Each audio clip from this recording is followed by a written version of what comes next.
பண்ணணும் நல்லா வேண்டிக்குங்க. அதாவது ஒரு குச்சியை சாதாரணமா உடைக்கலாம், ஒரு கட்டு குச்சி சாதாரணமா உடைக்க முடியாது.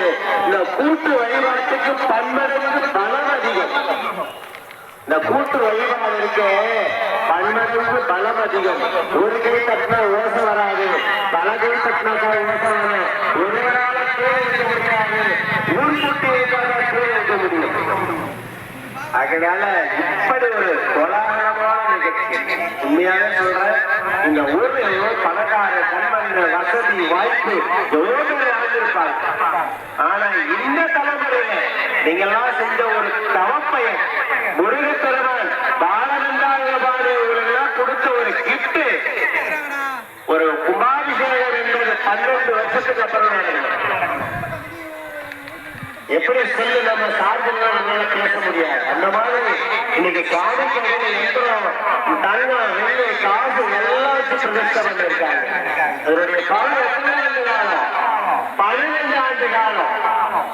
12 ஆண்டு காலம் நம்ம கும்பாபிஷேகம் பண்ணலையா அந்த சக்தி வைப்ரேஷனுக்குள்ள கும்பலை கலப்பிட்டு போயிடும்.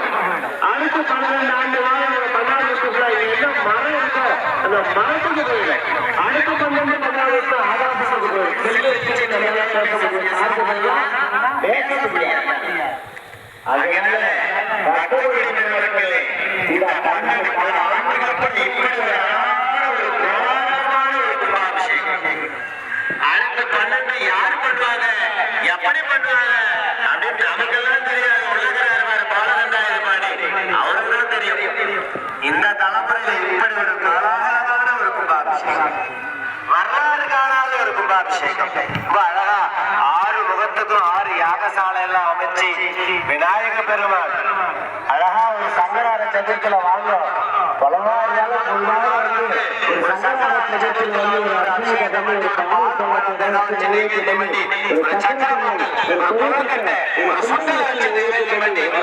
கொடுத்துட்டு போவோம். கும்பாபிஷேகம் முடிஞ்சு போச்சு, கோயில் பக்கம் யாரும் வரக்கூடாது, தயவு செஞ்சு கொஞ்சம் உங்களுக்கு தூரமா இருந்தாலும் ஒரு நாள் வந்து இப்படி எம்பெருமான் எல்லாம் வழிபாடு பண்ணாங்க. அழகா விநாயக பெருமான் தான் அதுல வலம்புற விநாயகரை பிரதிஷ்டை பண்ணியிருக்காங்க.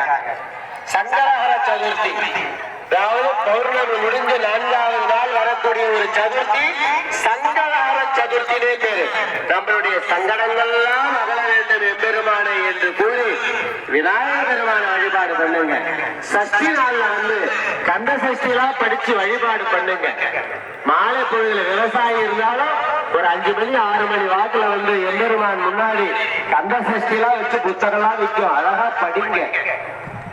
நம்ம குழந்தை மாணவ செல்வங்கள்லாம் நல்லா படிக்கணும், குழந்தைகள்லாம் நல்லா படிக்கணும். திருமணம் ஆகாத ஆடவத்தின் காலத்துல திருமணம் நடக்கணும்.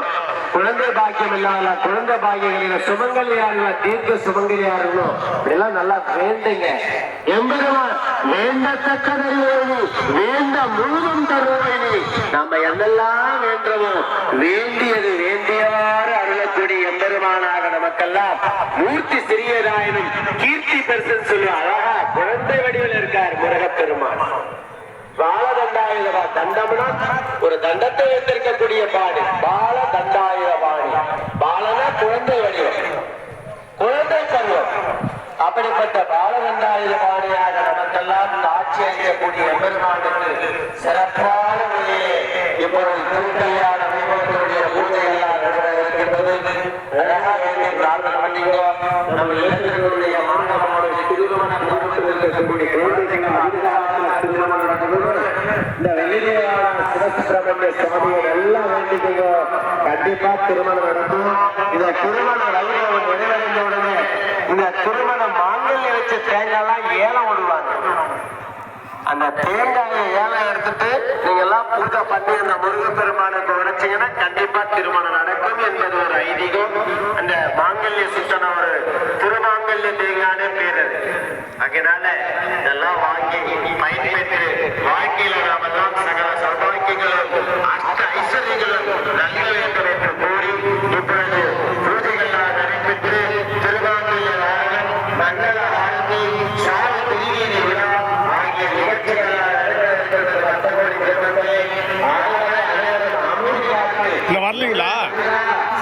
வீட்டுக்கு வரல, வரையா வீட்டுக்கு விநாயகா இப்படி பல நாமதேவத்தில் நமக்கு காட்சி அளிக்கிறார். எல்லாரும் நாம சுபிட்சமா இருக்கணும்.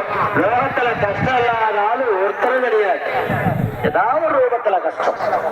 மாடு ஆடு மேய்கிற பசங்க